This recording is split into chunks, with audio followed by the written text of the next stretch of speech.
Assalamualaikum warahmatullahi wabarakatuh and salam sejahtera. Thank you for watching this zani4e.com channel where I share about energy efficiency and energy management. Today I would like to talk about something a little bit heavy, okay, something a little bit heavy about energy efficiency industry in Malaysia in particular. I will talk about the energy efficiency governance, okay, at the national level, and also later I'll talk about what are the potentials about energy efficiency if you have one kind of long-term programs implemented at the national level in Malaysia.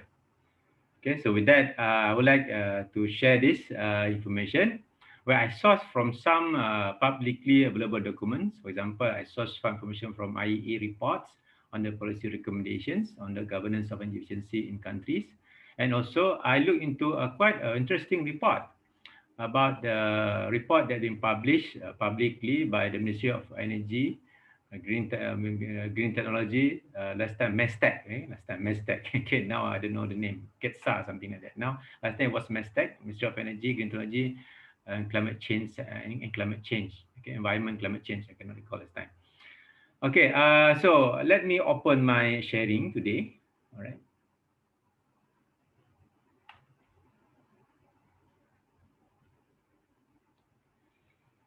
Okay, let's talk about this. I also give my opinion or my insight about this subject based on my experience personally. I was in the government, and also I'm still now the industry player where I've been ongoing communication and interaction with government through the association and other things. Okay, let's talk about this energy efficiency governance and potential impact of long-term energy efficiency programs in Malaysia. First of all, let's have a look at this, what being recommended by International Energy Agency or IEA in the report published in 2010 about the energy efficiency governance. Look here. Based on IEA recommendation, there are three major elements that any country who want to be successfully implementing long-term energy efficiency program, there are three elements to be looked into. The first element is the enabling frameworks. Is that the framework that will enable all programs to be implemented that will make it happen. Thirdly, in the institutional arrangement, means that all the agencies, all that involved, or who instead the dedicated agencies and who will be responsible in looking into all the programs. And finally, the third element is the coordination or mechanism. Okay, let's have a look one by one. For the enabling framework, the first item that being recommended by IEA is about having a law. Okay, instead we need to have a dedicated energy efficiency law or some kind of they call it decrees. Okay, so in law, why we need law? Based on my experience, based on my readings, and also my communication with some people in the country, law is required to make sure that the targeted sector doing it according to what is supposed to be to meet the national level targets, policy targets, and how much the country wanted to achieve. So the law will ensure the targeted group, the targeted users, basically energy users, have to comply with certain requirement, and they must do it. Of course, if they don't do it, they will be punished, or if they do it, they have some kind of, incentive and all that. But the law will make sure it's the stick for the government to make sure all who are targeted will do it. And then we need the country need to have the strategies and also action plan. Action plan means that they must have specific plan. Strategic means that must be some kind of a certain period, and must have some targets, targets long term, medium term, and also short term. They must have that dedication plan and what exactly need to be done. Okay, and then the last one, you wanted to put it last, but I don't think this one is less important because funding mechanism. Okay, funding mechanism means that there must be a money, okay, must be a source of money, funding, and how they distribute the money accordingly to the target group. Okay, must have funding mechanism means that what's the mechanism for them to source the money for the budget for the programs to be implemented, and also how they distribute the fund to the targeted group. Okay, and then it looks in the second element, the institutional arrangement. mentioned here, there must be a implementing agency. Meaning that agencies are dedicated. It's either one or dedicated agency that authorized to fulfill certain obligation or responsibility or need to execute some responsibility. Okay, and then resources requirement. Means that the people, the budget, for the agency to run, and role of energy provider. Means that the role of even utility company must be specifically defined. And then, of course, it must involve some kind of engagement with the stakeholders. That's quite common, public sector, corporation, and all. Of course, you need also international assistance. Okay. The third one, coordination mechanism, means that there must be some coordination first within the government uh, framework, within the government environment. Okay, within the government agencies and ministries, there must be some kind of coordination so that everyone will share the same goal to achieve this, to try to achieve the same target at their with their respective ministries or agencies, and then everyone must go to meet certain common target. You know, task, function may be different from different agency or ministry, but they must towards reaching common target at certain targeted period. And finally, there must be some kind of coordination mechanism how they can evaluate the actual performance of the programs. Okay, this is the what being proposed by International Energy Agency or IEA. Okay, so now let's have a look in this. Okay, so what still lacking in Malaysia? It's not that Malaysia don't have anything. There are some has been ongoing. Some have been ongoing. However, what I can see quite obvious is not still absent that affect the whole thing. Somehow it is doesn't make things moving. Okay, basically are this. I like to share this. Okay, the first one, Malaysia still doesn't have the dedicated and comprehensive law on energy efficiency. There is a law, but under the regulation, even that also cover under just electrical energy. Okay, that part. Okay, that one only covers certain portion of the requirement, and the law also is not that comprehensive, not that specific, not prescriptive enough, even for the affected installation to really do what accordingly. So there's a law, but not enough. That's why we need to have the law. So that's why when the government announced, they want to draft the law in 2018, and now still drafting it. Okay, that's actually will resolve this problem. So Malaysia, the sooner they can come up with the law, the Comprehensive Energy Efficiency and Conservation Law, which has been drafted since 2018. Okay, the sooner they will make the governance is become more complete. Okay, I think the strategic action plan is no issue because Malaysia already got the energy efficiency action plan national level. However, the issue now, the ownership of that is not synchronized with in the coordination with other ministries. Instead, the document only basically, of course, the document approved by the cabinet, but the only a very handful of agency only led by the Ministry of Energy now. Okay, and the resources to make sure all the plan happen to achieve the target and only solely on the Ministry of Energy. Even I know there's some lot of committee here and there, it's still not really fully coordinated. Instead, the coordination mechanism must be further improved. Whatever target being set by the National Energy Efficiency Action Plan must be become commitment for all. That's supposed to be national target is a commitment for all, not only the Ministry of Energy. Okay, and then finally, the next one, what Malaysia is so missing here, other than the law, but the law hopefully will come very soon. Okay, and then the next one, funding mechanism. This is a big issue. Okay, Malaysia still don't have the dedicated long-term ongoing funding mechanism, which that cover the source of the fund, the allocation of the fund, also the distribution of the fund. It's still now on budget to budget basis. Okay, it's no long-term. When there's no long-term, it's no long-term commitment. When there is no long-term, maybe no long-term goal can be achieved. Okay, but Malaysia still have the ongoing, sustainable, and proper funding mechanism in terms of the source of the funding and also in the distribution of the funding. It's still very quite fragmented. Okay, the next one we look into the institutional arrangement. In this institutional arrangement, I look at it as this area which is we need to really improve as a country. Okay, implementing agencies and resource requirement to support agencies involved. Because for so far, energy agency for each agency is being done, is being performed, but not in a coordinated and well targeted manner. Therefore, a lot of programs, has been implemented, but every agency can take their own sweet time because it's no commitment, it's no a long dedicated commitment to achieve that, as a national level commitment. Sometimes I feel so pity, these agencies, some agencies are being tasked, but they have to lie to other agencies. I mean, see, they're just being, just being they're just being, they have a lot of meeting, everything, but it's nothing moving that much, especially the one that involve the contribution of from the private sector. Okay, it's not that Malaysia is not doing it. There are some agencies are doing it, but it's not well coordinated because whatever being planned purely, basically, owned by that agency or ministries. It's not owned by the country. Even though it's stated in some of the document, it's stated as the country's targets and so on.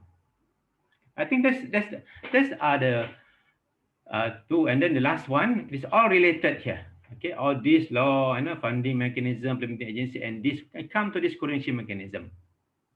Okay, mechanism all related because if no strong, dedicated, well-planned coordination among the ministry or agencies within the government system, government administration, I know it's no things are not moving.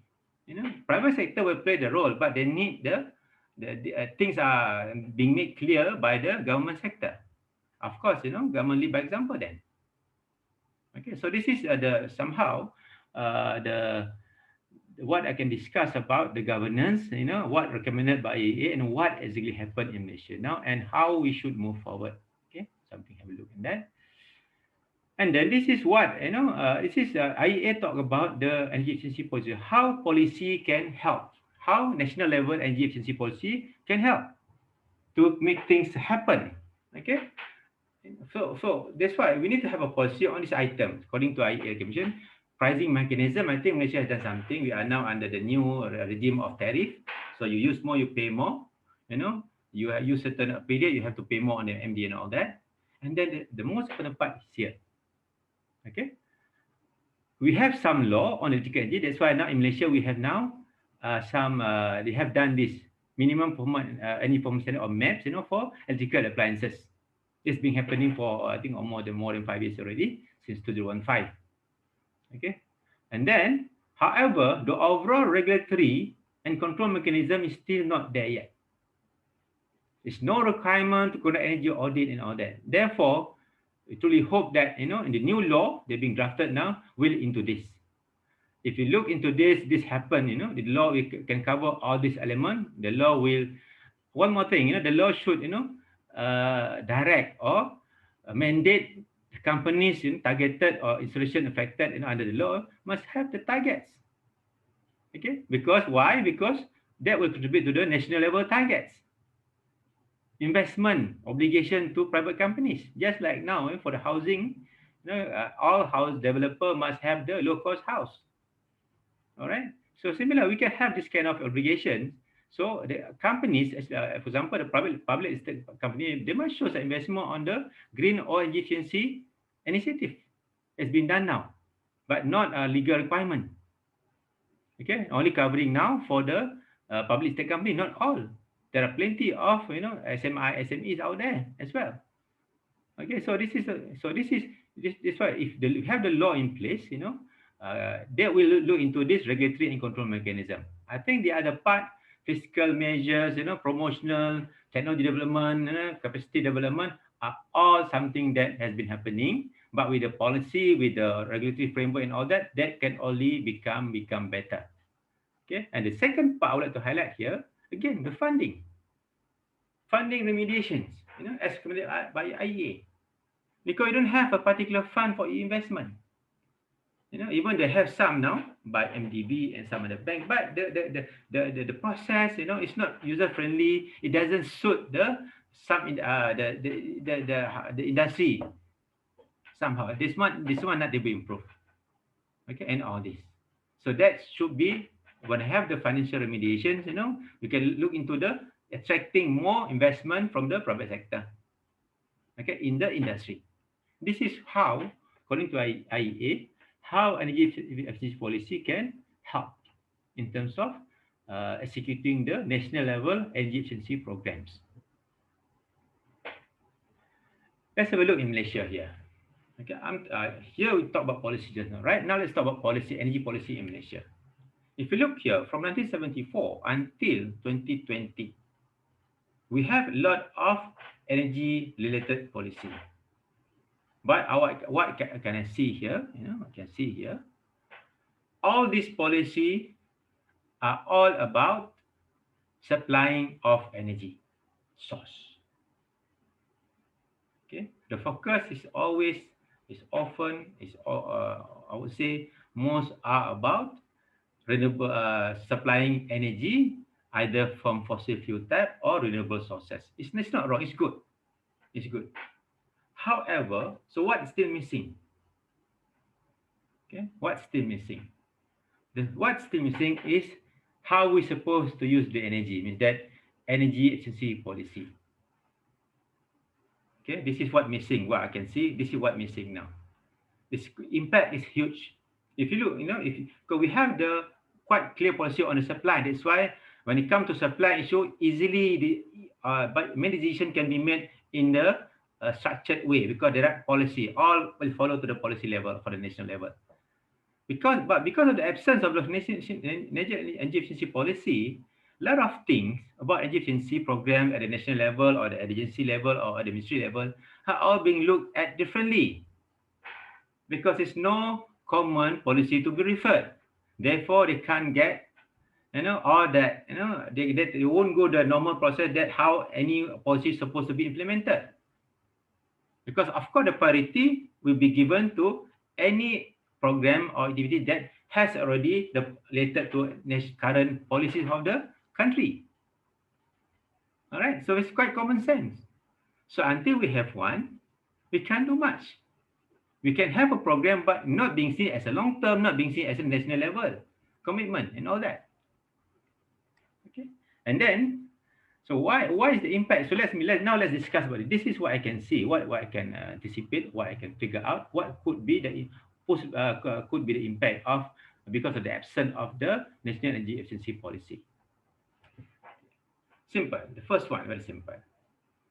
The first one, very obvious. Okay, when there's no national level policy, there's no dedicated and long-term funding sources or budget for medium and long-term energy efficiency program at the national level. Simple as that. That's why every single year, the industry player in the energy efficiency, players are waiting. Will there be any budget? Will there be any budget? It's not, it's not. We're just praying every single year. Every Malaysian plan, they are praying. Is there any budget for that? Because what's happening now, when there's no long-term and sources of budget for medium and long-term programs, all is being done on the short-term basis. So the impact won't be measured for long-term, even though a lot of money being spent. That's one thing. It's very obvious, okay? Very obvious until now, okay? And secondly, no accountability. Even though there are a lot of agencies doing energy efficiency here and there, but it's no dedicated and empowered agency with sufficient resources responsible to oversee overall implementation, monitoring, and reporting all the program, to measure national level impact. Okay, and that when they measure, the number coming up, it cannot be questioned. It's quite solid. Okay.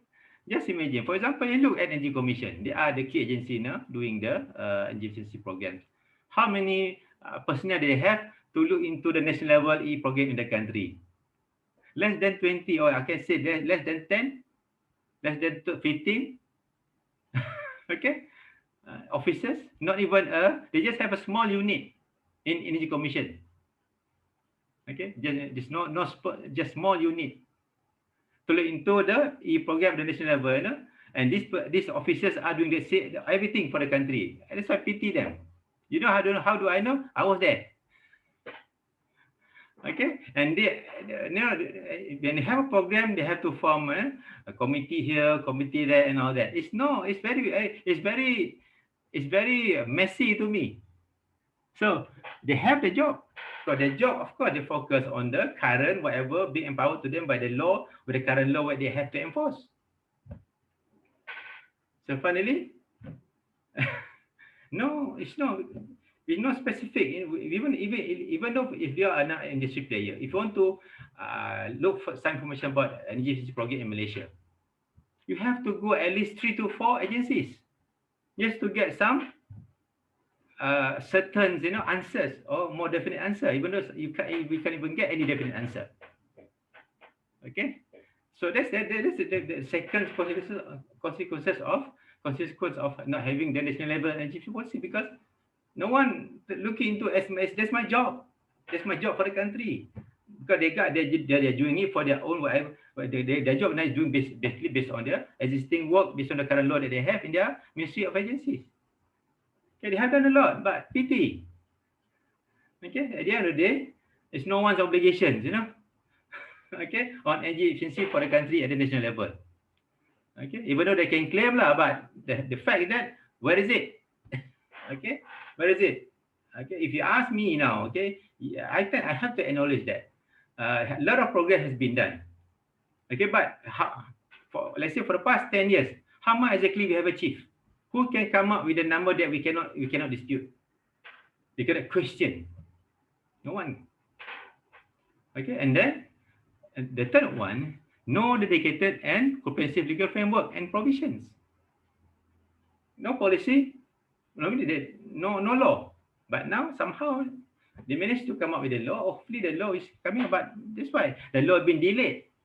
It was drafted first initially in 2011, suddenly just stopped at 2012 for no reason. You can ask the ministry of in charge or the officer in charge at that time why they stopped it. I just somebody retired already. Okay, why? But no reason. And now they try to redraft from 2018 until now. 2018, 2019, now about 4 years already. Okay? Because why? Because no policy, so no agency, no national level commitment.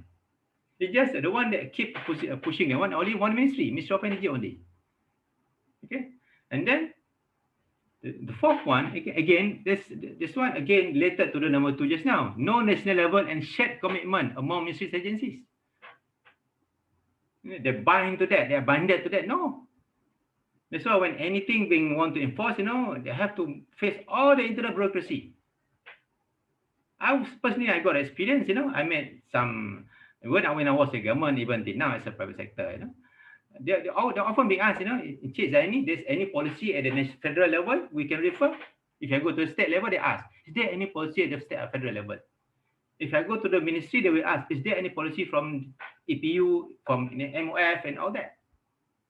They will ask it, not me. They ask it. I mean, that is not there. There is something to hold on for them to start to do something. That's how government works, based on my understanding. And then the last one, okay, impact of the absence of national energy policy is no clear and long-term EE programs and goal for private sector to invest or participate. Now what they do now, they participate. Why? Because they have to meet their market requirement or business purposes. So when they cannot see a long-term clear programs, okay, that all the supports measures and all that, difficult for them to put their money or investment into that. So they must have that. So that's what happened if no national level energy efficiency policy. Okay. So and again, next one, let's have a look at what actually the barrier that has been identified by IEA. Okay. I will look further, but basically market barrier, financial barrier, information awareness, regulatory institution, and technical. I think we have discussed this one also previously, law and all that. So that means that there will be barrier. There are some obstacles to do energy efficiency program at the national level. Understood this one? I think this barrier is common for almost all countries in the world. There's nothing new about it. Therefore, when I was involved in the study, they call it National Energy Efficiency Studies, okay, 2009, when I was still in government. When I remember that we was presented by the consultant, the findings, what are the barriers, okay, barriers and critical enablers identified in Malaysia from previous studies. I sourced it from the DSM preliminary study report was published by Minister 2019. The same thing, lack of law, okay, comprehensive law, lack of support on financial system, fragmented overall national plan for it, that everyone has their own program, every ministry has their own program, no dedicated agency or entity, lack of funding sources and financing mechanism, and then limited availability of certain energy-related data, not enough data, especially in Malaysia, thermal energy. For electrical energy, we have quite a lot of data because we have the Electricity Supply Act 1990. But thermal energy, for the fuel, for the gas and all that, we don't have that much data compared to other type of energy. Okay, this is again.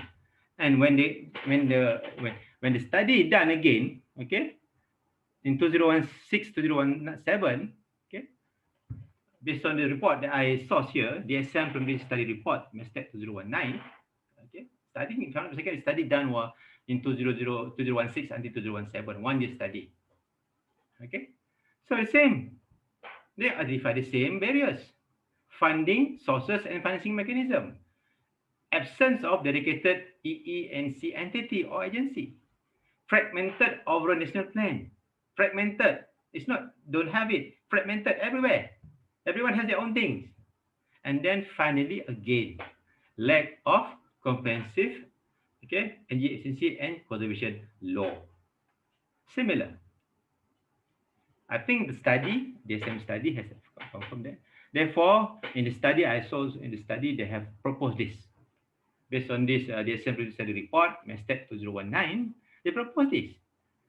The governance, at least that time they mentioned here, KETA that time Kementerian Tenaga, Teknologi dan Air. Now, Kementerian Tenaga, KETSA, Kementerian Tenaga and Sumber Asli now. Ministry of Energy and Natural Resource. Okay, this is what we propose. Basically, this is the Ministry of Energy. Okay, at least at the ministry level, if they want to implement energy efficiency, but this, what I read in the report, this basically, this ministry, the structure is based on the national level setup, not set up by the ministry.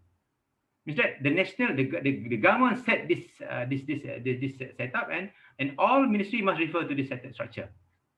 Okay, so for example, they must have the entity. Okay, the ministry involved in the policy and over governance, lies with all the other ministries at the federal level. Then they must have an entity, and they must have the fund. Okay, the funding. Okay, and then internal audit, and also they got all the sector, all the departments here, all the unit department here, looking to all sector, all part of energy efficiency industry, from the regulatory compliance, technical support, labeling, data repository and management, training competency, awareness promotion, and all the R&D as well. Okay, and the focus on the for the legal requirement, regulatory and compliance, industrial and building sector. Okay, and the standard labeling focusing on the domestic appliances. So this is supposed to be the structure, and this setup must be empowered and provided with the sufficient resources. For example, now, even under the same ministry last time, they got 3 agencies are doing energy efficiency program. They have, last time they have Energy Commission, they have SEDA Malaysia, they have even Malaysia, that time Malaysia Green Tech Corporation. Now Malaysia Green Tech Corporation under different ministry. On top of that, they got Ministry of Works. There are a lot of people doing energy efficiency in the country. It's good, but at the end of the day, what's the impact? How far we have achieved? How can we improve? Okay, simple as that. And then, what are the program proposed in the study? Okay, common is this program. We got initiative.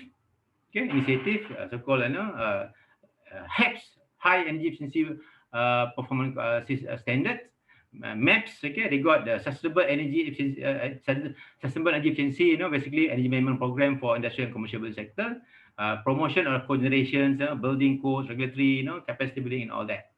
And all of that, some of these are ongoing. Unfortunately, all is being done on the short term or based on budget to budget basis. Okay, this is what I managed to source from the report. So because the current, so how much the impact of the programs in the study? Okay, short term. This is what we are doing now. Okay. Okay, this is the value we can save. Okay, and then medium term, and this one is the long term. What is happening now? Only at the short term. Short term. We are still doing it. And for many, many years, we still, our approach based on this short term. We haven't gone into the medium and long term kind of approach yet. Even though we have budget every year, okay, every mission plan, but the approach still on the short term basis, means that no long term commitment. Okay, therefore we can't measure our impact. Same time, we can't get the private sector to come to this, to invest big money, because all are short term. Because talking about big investment, even private sector look into the long term commitment of the government. What program they have in long term, how much they guarantee the support for long term. It's good. And even the total budget required, not even 1 billion in 10 years. Okay, they're talking about this time, about 10 years programs or 15-year program. Okay, not even 1 billion. If you 15 billion you divide by 15 years, you divide, less than 505 million to 5, roughly about 7 plus about almost 1 billion ringgit, divide by 15. Very little, but the impact I show you later. Still the same report. We are now still focusing on the short term. Okay, and then in the report, this is very interesting. I read the report, very interesting here. Okay, even there are recommendations, where the government should get the budget, because in the study shows that for the 15-year program proposed in the study for the national level GFCC program, all electrical energy, they need about total funding about 10 billion. Okay, but more, I would say 90% from the private sector is that they can expect the private sector investment about 9 billion or 90%. And public sector only require allocation of in 15 years 1 billion. So less than 100 million per year. Okay, how they will get it? They propose here a lot of things here, budgets, combinations, and then legal and all that. So even they propose here source for the budget. Okay, and then source, you have to look into the source combination either from the budget and some other sources, and then also how they're supposed to distribute through the legal provision. Okay, so in the study show that the SM study, preliminary study report show that government only need about less than 100 million a year to get the program national level ongoing for 15 years. But how about the impact? Look at the impact. Even here in the study also mentioned here, what are the recommended options here? Okay, government budget levy on, interesting here, levy on the liquid fuels, means that for diesel, petrol and all that. Okay, levy on current tariff, or relocation of the GST. I think it's no longer valid because now we don't have any more GST. Okay, and then even green tax. Okay, and then the allocation of the MESITA. MESITA means Ministry of Electricity Supply Industry Trust Account. Okay, so what recommended here? Recommendation here, just small levy, just like in Thailand. This one I think from second is to Thailand. They have a small amount. For example, they suggested here 0.01 cent, 0.01 ringgit per liter, 1 cent per liter of the sale of liquid fuel, petrol and diesel, or they implement green tax. Mean that you contribute, you contribute, have to pay more tax. That's from the source of the money from government. Okay, to get that 1 billion. Okay, if you read the report, very interesting, because even the report shows some numbers, numbers how much exactly they get. I think they can get easily more than that. Okay, and then for the private sector, they must have a funding scheme and the EPC, performance contribution model. So you look here, there are a lot of options government can consider. And all countries, based on my knowledge and experience and also sharing, with other friends in other countries, all countries have their own way of doing things, and the way they are doing it in this or many other ways, but almost similar. They have looked into the few options. My point here, government must have a long-term commitment in terms of budget for the national level GFCC programs. Okay, that's one thing.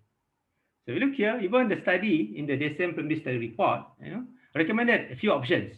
Now, the ball is in the government court. Which one? Of course, not all option are option that we are favorable to everyone. Everyone will be happy, of course. But what happened in Thailand? In Thailand for the past 20 years, how much they have achieved? Because they got the consistent budget from the, they call it, Encon Fund. The money from Encon Fund coming from the, every liter of diesel or petrol being sold in Thailand, they got a levy.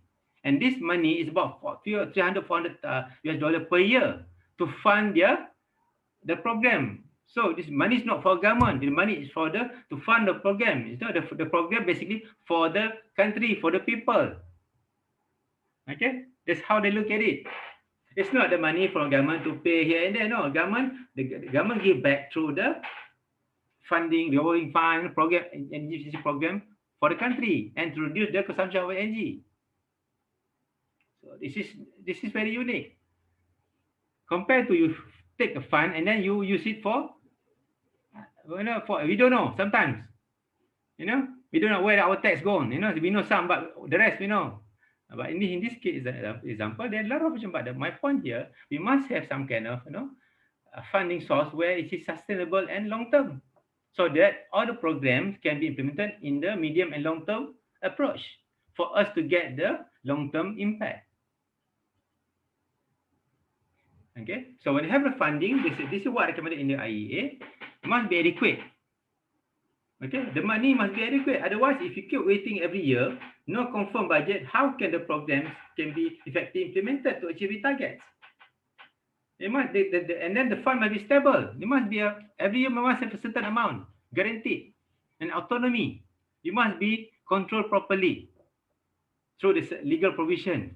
Okay, and then the funding must be credible and contribute to overall policies. The money is for the money coming from source that will contribute to the overall implementation of the national level policies.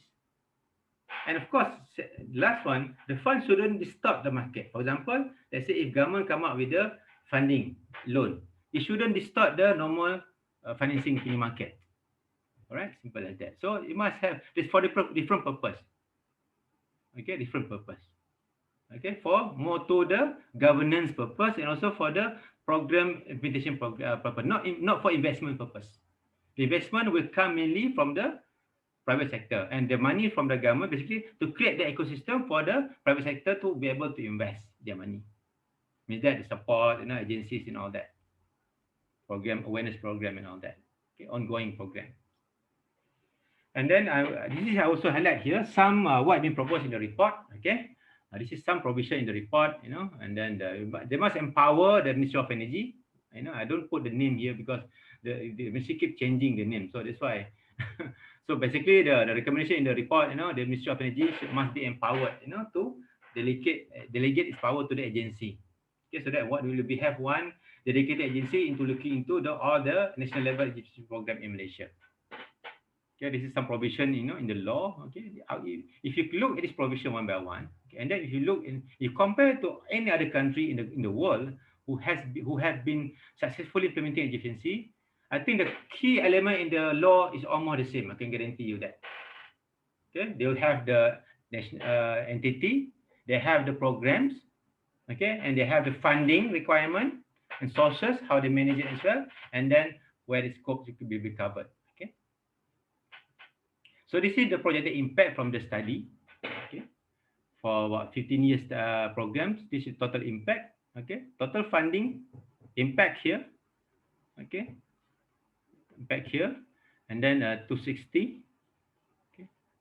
Okay, and then short term 260, medium term 280, and long term is 255 million. So less than 1 billion. Okay, just about 1 billion, just for 15 years program. And then not all that. So in terms of saving, the summary there, the reduction of energy is 138,000 gigawatt hour, and then the energy cost means that the bill cost saving almost 47 billion in 15 years. That one only on the bill, means that energy cost saving. That's not inclusive of the capacity savings. subsidy savings and all that. Okay, just imagine how much we can avoid power plant being planted using this from this avoided consumption 138,775 gigawatt hour. Okay, and basically you can manage to reduce the capacity requirement by almost 4 gigawatt capacity. How many power plant is this? Okay, of course the CO2 emission reduction potential as well. So a lot. Whoever expert in the supply sector can calculate so how much this 4 gigawatt power plant we are talking about here in terms of cost of development, also in the cost of operation the power plant.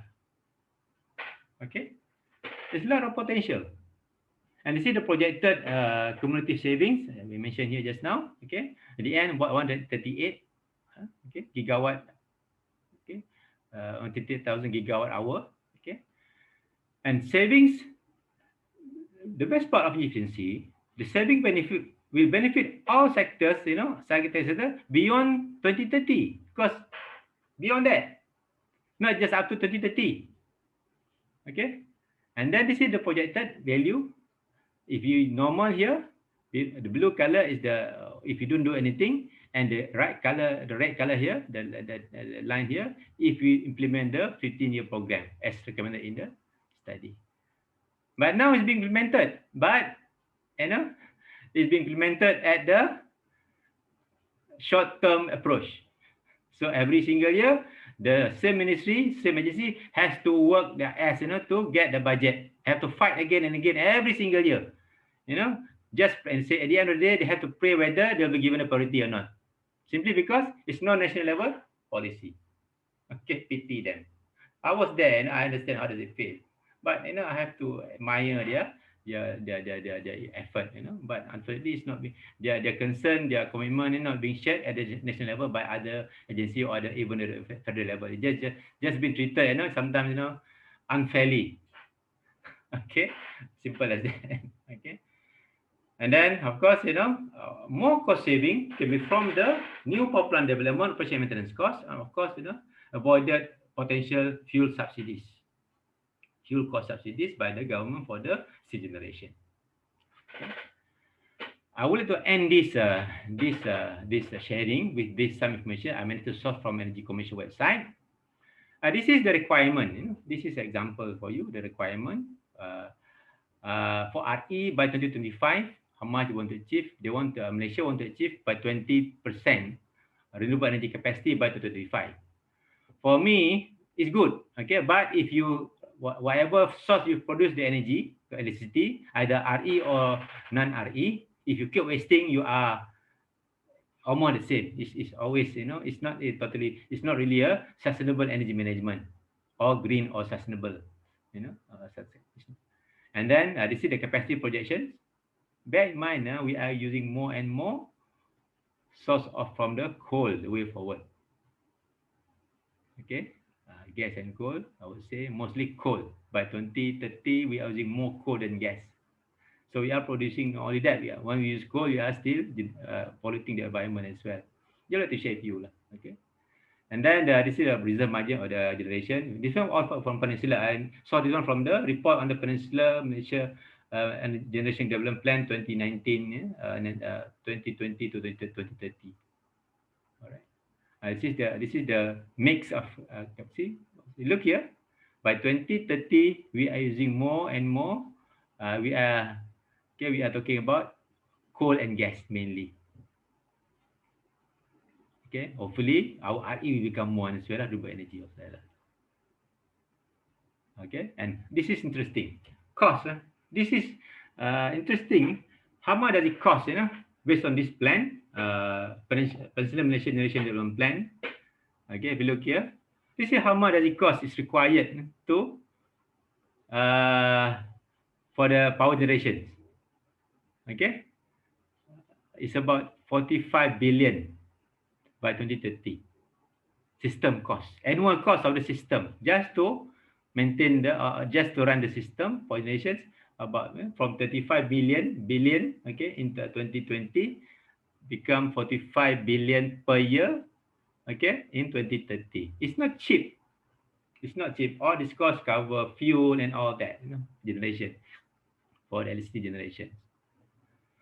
So with that, I think I hope the sharing enlighten you further on why it's so critical, for Malaysia to have the national energy efficiency policy. For us to achieve something, it's a much bigger impact. We have been done a lot, but if we don't have that national level approach, commitment, policy as a start, we are doing things, but we can't really measure where we are. Simple like that. So it's efficiency for many countries has been big because the national level, the government taking the lead, and they provide the very comprehensive ecosystem for the private sector to come on board and to play their role. Okay, it all start with the national level commitment in the form of policy and clear targets, goal, and of course all the support measure, especially on the funding. At least government can do their jobs properly. At least the agency being assigned can do the job properly with the funding. So that they got, from there, when the government can provide ecosystem, and then we can guarantee. I think just like in other country, look in China, look in Japan, look in even Nordic countries, look in Europe countries, Europe countries, you look at even US, private sector will play their role, simple as that. So with that, I hope the sharing will be useful, and then let's discuss. You can comment and you can share this video, okay, and with others, so that we can have more insight.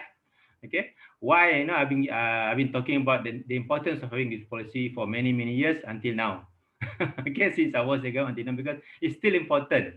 Okay, sometimes it's quite demotivating to see, we are doing a lot, but we can't even see where we are or might be achieve all that, because we don't have that all the resources to really look into how we can measure our own performance. So with that, I hope the sharing will be give you some insight to understand how challenging okay, is the energy efficiency industry in Malaysia. And it's not easy industry. Even if it's a player like me, it's not easy industry. It's not industry. It's not the industry that you can simply come and then you can take off. It's a lot of fundamentals, the framework, the support mechanism is not there yet. Okay. Therefore, if you want to beat this industry, you not only some people have a lot of money, but they're not successful in this industry because the ecosystem is not there. So therefore, many of them I saw they decided finally put their money into something more certain. Like for example, they embark on the renewable energy, which is more certain. Okay, renewable energy and other industry, not energy efficiency industry, because of all that. The whole framework, governance, ecosystem is still not there yet. Okay, so for me, it's my job is just to create awareness. It's not to pinpoint to anyone. Basically, more to this is what I feel as an industry player for over 20 years, and so that we can look into this and then try to do something. And I'm doing my part here to create awareness. Okay, but this is the best I can do, because I can do more than this. Other than keep awareness and then share what I think, and then hopefully things. People we can sit down, we can discuss, we can we can exchange ideas, we can get somebody to take it forward, to make it happen, because I'm not in the position to do that. Okay, so with that, thank you very much. So feel free to share this video and also subscribe to this channel. Okay, with that, thank you very much. Assalamualaikum warahmatullahi wabarakatuh, and hopefully we can see at the end, the light at the end of the tunnel for energy efficiency industry in Malaysia.